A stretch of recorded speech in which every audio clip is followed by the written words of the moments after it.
Hi everybody, so today I thought I would share with you a little clip of me and Ivy working through a hunting exercise that Helen Phillips and Jules Morgan spoke to us about while I was away on the Gundog Trainers Academy. Now, I do not profess to be a hunting expert at all here, so I imagine that I'm doing lots and lots of stuff wrong. I'm actually going on a hunting workshop for the day with Helen Phillips at Clicker Gundog at the end of this month, so I'm really keen to see what we learn and pick up there. But I just thought it was an interesting exercise that was worth sharing. So I have walked around this area and I have put some scent spots down, and I have also hidden some items under leaves behind trees in little bits of cover.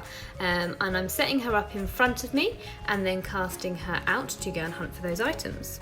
In this setup, I've got the wind coming from directly behind the camera, so it's hitting me square in the face, and it will be hitting her across the side of her face as she is quartering, doing that little zigzag pattern, as that is how they would naturally look to work the wind. So particularly as she's a young dog, we're going to use that approach to help her be more successful. There are a couple of reasons why I sit her up facing me when I'm sending her off to hunt, but one of the main ones is because I don't want her to get confused between whether she is being set up for a hunting activity and whether she's being set up for a retrieving activity, because they're both very, very different behaviours. And by making the start of those activities very, very different, it should help her distinguish them and not get confused in the future. Now you'll notice that I am kind of zigzagging left and right myself, and I am also using my hands to help guide her left and right. These are cues that I will look to fade out over the course of our training, and hopefully get to the point that I can walk forward and she can work on my shoulder turn without any need for any of those other cues. Now you'll see there that she found an item, so big celebration from me, encouraging her to bring it straight back to me, which she did, which was nice. I then sit her up for a little bit before casting her off again, just so there's a little bit of calmness in between. And again, another find there. So big celebration and reward, sit her up for a little bit just so that we can calm back down, and then cast her off again.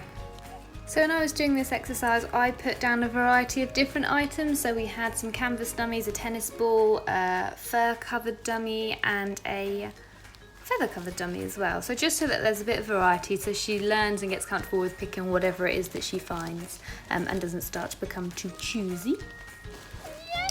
So there she finds the last item, and then after this I went a bit rogue and started doing something that was not part of the planned activity at all. So I started then adding in a bit of whistle work. So the next time I add in a little stop whistle, which works, which was successful, but I have no idea why I started doing it.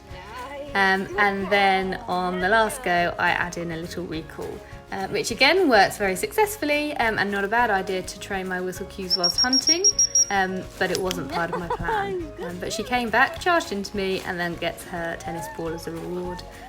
And that was it. So really simple, short little exercise to do, and I think that went reasonably well.